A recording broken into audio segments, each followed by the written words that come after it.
Fraude no Ipasgo. A polícia faz uma operação que investiga irregularidades no Instituto de Saúde dos Servidores do Estado que beneficiavam médicos e hospitais. O esquema pode ter desviado mais de 500 milhões de reais. Um bombeiro morre afogado na Chapada dos Veadeiros.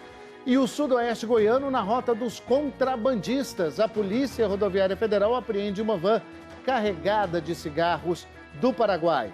E o J2 tem acesso a imagens exclusivas da fuga da CPP em abril. E elas mostram como os presos agiram para render agentes penitenciários. A partir de agora, no Jornal Anhanguera, segunda edição.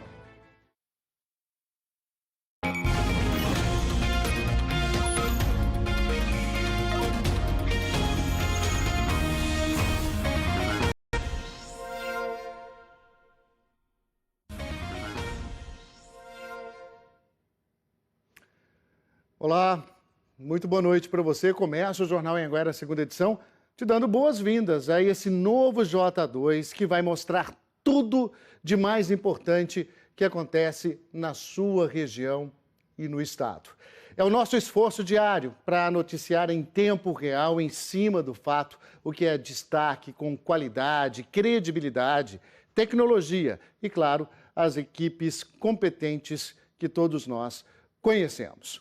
E a gente começa falando da morte de um bombeiro militar da reserva do Distrito Federal. Ele morreu afogado em Alto Paraíso. As informações ao vivo com Fábio de Mello. Tem os detalhes aí. Fábio, muito boa noite para você. Ele estava praticando um esporte que é conhecido como canyonismo, né? E ele era considerado um expert, especialista aí nesse esporte. O que deu errado, hein? Boa noite. Isso mesmo, Luciano. Boa noite para você, boa noite para todo mundo que acompanha o nosso novo Jornal Anhanguera, segunda edição. Esse acidente aconteceu na tarde de ontem e olha só, essa experiência que ele tinha, infelizmente, não serviu nesse caso. Ele estava praticando esse esporte, esse canyonismo, que é mais ou menos a prática de um rapel em regiões montanhosas, próximo a rios, e aí ele acabou ficando preso em uma das cordas dos cabos que ele usava e não conseguiu, então, sair da água. A gente está acompanhando aí algumas imagens do resgate do corpo e dá para ver como que a região, o local onde ele estava, é de difícil acesso. Os bombeiros, para fazer esse resgate, precisaram ter cuidados e usar alguns equipamentos específicos. Aí, Luciano, o corpo foi resgatado, mas infelizmente o Reginaldo Lafayette da Silva Abreu, de 51 anos, morreu afogado. Infelizmente, né, Fábio? Muito obrigado aí, bom trabalho para você na região de Lusiânia. E agora a gente vai para a região de Catalão, no sudeste de Goiás.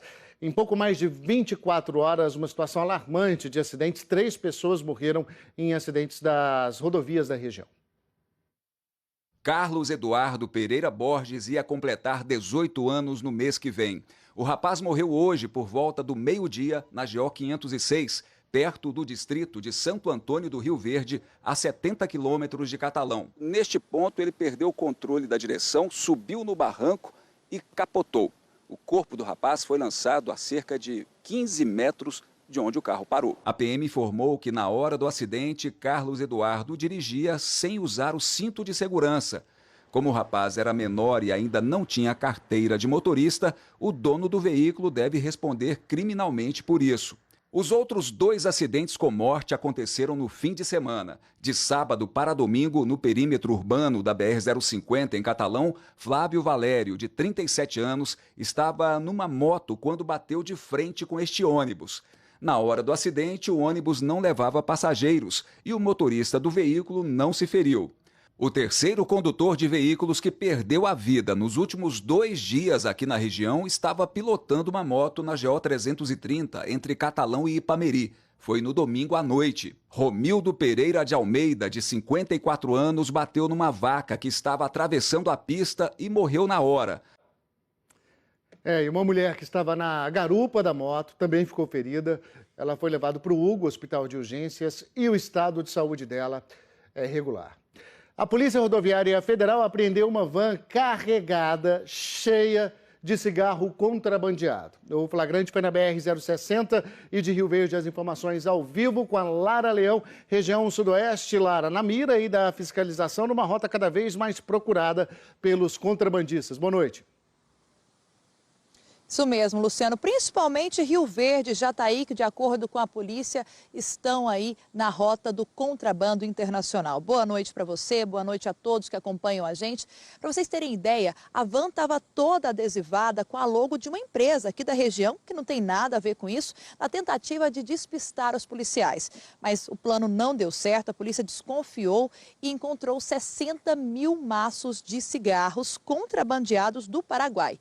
No meio disso tudo ainda tinha eletrônicos e 20 quilos de agrotóxicos, tudo sem nota fiscal.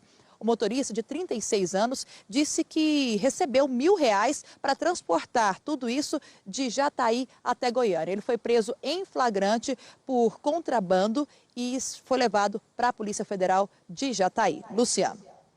Obrigado, Lara. É preciso entender não só, quer dizer, aumentar aí a fiscalização, mas entender também por que essa região sudoeste tão importante aqui por estado, tem se tornado cada vez mais procurada aí pelos contrabandistas.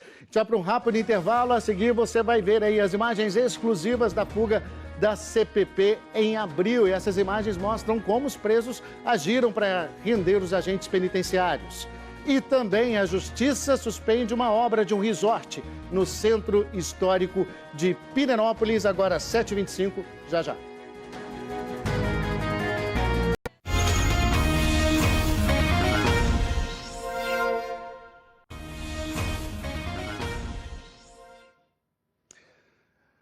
7h27, Jornal Anhanguera de volta ao vivo e agora te mostra imagens exclusivas do momento em que 24 presos fugiram da central de prisão provisória em abril. As cenas impressionantes mostram o que pode ser a falta de preparo num trabalho tão importante. Era um dia comum no complexo prisional em Aparecida. Os vigilantes se preparavam para fechar um dos portões que dá acesso à ala 2. De repente, a situação foge do controle.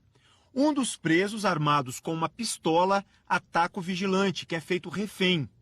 O outro funcionário do sistema prisional também não escapa. Os dois são levados para dentro da cela. Foram momentos de pânico para quem estava no plantão.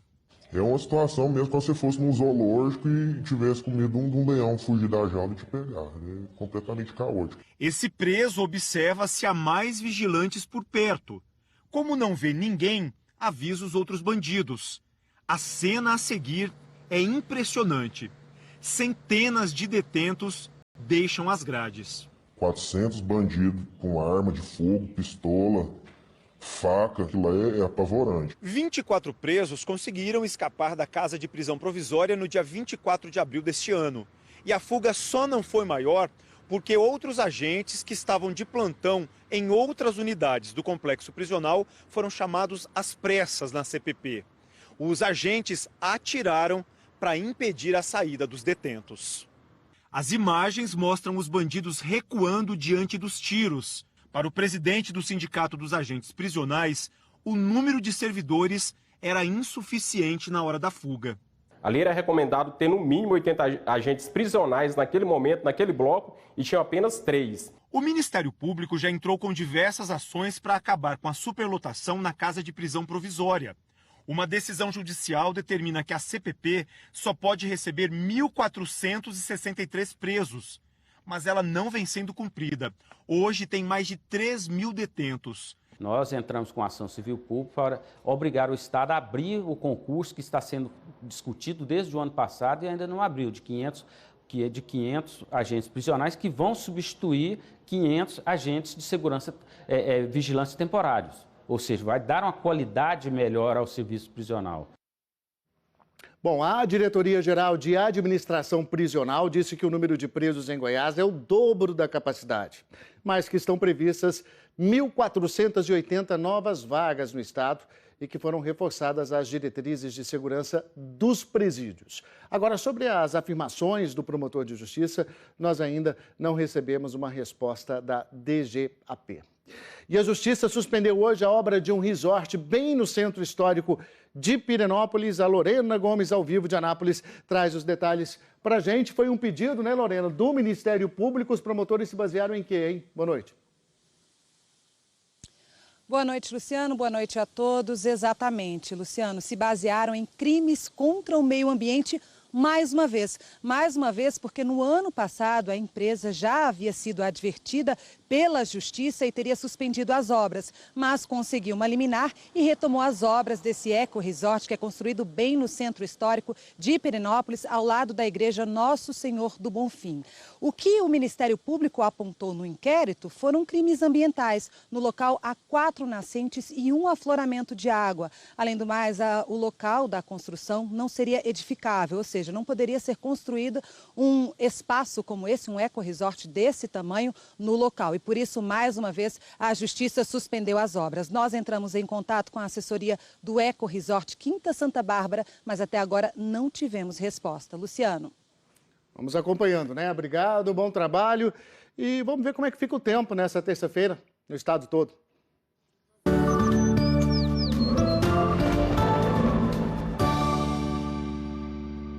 Sol e calor em todas as regiões por causa da massa de ar seco que cobre o estado. Mais quente no norte de Goiás, 33. E na região central, 31 graus. No sudoeste e no sul, os termômetros não passam de 30. A umidade do ar fica abaixo dos 30% no período da tarde. Jataí deve ser a cidade mais fria, variando de 12 a 30 graus. Em Rio Verde, 13 graus de mínima e máxima também de 30. Em Anápolis, 26 graus. E Catalão e Lusiânia, 27. Rápido intervalo e a seguir a polícia investiga uma fraude que pode ter desviado 500 milhões de reais do IPASGO.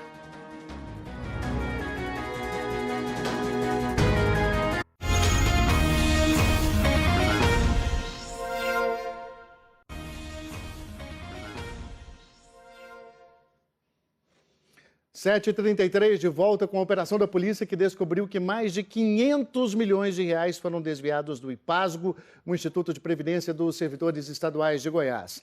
Uma empresa terceirizada burlava ali o sistema do Instituto, fazia convênios com empresas e médicos que recebiam sem prestar o serviço. Os agentes da Polícia Civil apreenderam documentos e computadores da empresa GT1, uma terceirizada que gerencia os sistemas de informática dentro do IPASGO. A suspeita é de que a empresa tenha sido contratada há 10 anos, já com o objetivo de criar o esquema criminoso, para facilitar a entrada de clínicas e profissionais da área da saúde no quadro de serviços do IPASGO, sem que eles tenham condições mínimas para isso. A investigação apurou que os interessados procuravam o IPASGO e apresentavam a documentação. O pedido era avaliado por um auditor fantasma, que aprovava a empresa, mesmo sem os pré-requisitos básicos. Técnicos da GT1, então, incluíam no sistema os dados do prestador de serviço irregular, que passava a atender os segurados. Eles teriam que pagar o valor de R$35 mil por cada inclusão indevida no sistema. Após terem o direito de um determinado padrão de cobertura, eles poderiam atender de forma conveniada ao IPASGO dezenas, centenas de pessoas. Isso gerava um grande enriquecimento ilícito por parte desses prestadores de serviço. Na primeira fase da operação, foram identificadas 16 empresas e 5 pessoas físicas que se beneficiaram do esquema. Nós estamos estimando que de 2011 para cá, os prejuízos para os cofres do IPASGO estejam gerando em torno de R$500 bilhão. 8 funcionários da GT1 foram afastados. A polícia suspeita que a empresa também vendia ilegalmente planos de saúde para pessoas que não são funcionários do governo. Uma empresa informou e recebeu por 200 hemogramas feitos numa única pessoa, num único dia. Isso é certeza de fraude. Bom, a GT1 Tecnologia disse que é a primeira vez que a conduta de seus funcionários é questionada e que vai contratar novos profissionais para substituir os 8 que foram demitidos. A atual diretoria do IPASGO disse que está dando todo o apoio às investigações. E depois de quase um mês sem transporte público, os ônibus finalmente voltaram a circular em Itumbiara. O problema agora é com passe livre. Para o seu Leone foi aquela decepção na hora de embarcar. A carteirinha do idoso não foi aceita no ônibus. Tem que pagar o preço que o povo paga aí, R$3. A Aliandra está na dúvida. Com transtorno bipolar e depressão, ela depende do transporte público para fazer tratamento. mas está sem saber se a carteirinha especial vai ser aceita ou não. Então eu uso ela várias vezes no dia. É um direito meu e é a única coisa que eu tenho. A Prefeitura informou que se reuniu com a empresa que opera o serviço e ficou determinado que passageiros com necessidades especiais ou idosos continuam isentos de pagar a tarifa, mesmo sem a carteirinha. Nessa primeira hora, que até a empresa instalar o sistema de bilhetagem, que será chamado para um recadastramento futuramente para resolver esses problemas. Depois de 27 dias sem transporte público, os ônibus voltaram a circular nesta segunda-feira. Só que muitos usuários ainda desconfiavam do retorno do serviço. Ainda está na desconfiança ainda, vamos ver se vai aparecer mesmo. Se aparecer, tá bom, né? Porque já organizou tudo. O contrato firmado com a nova empresa é emergencial e tem duração de 6 meses. O passageiro fica na expectativa para que tudo seja resolvido logo. Para todo mundo é importante. Transporte público, né? Deixa eu te chamar a atenção agora para a nossa imagem do dia que surpreendeu até a polícia. Os PMs estavam fazendo uma operação contra uma rinha de galo em Valparaíso quando abriram uma das baias e encontraram um dos homens ali espremido dentro de uma gaiola tentando se esconder da batida da polícia. Não, fica aí. Nessa operação aí, 80 galos foram apreendidos e uma pessoa foi presa. Segunda-feira terminando, o Jornal Anhanguera, segunda edição, novo J2 também, te desejando uma boa noite, um excelente começo de semana. Obrigado pela sua companhia.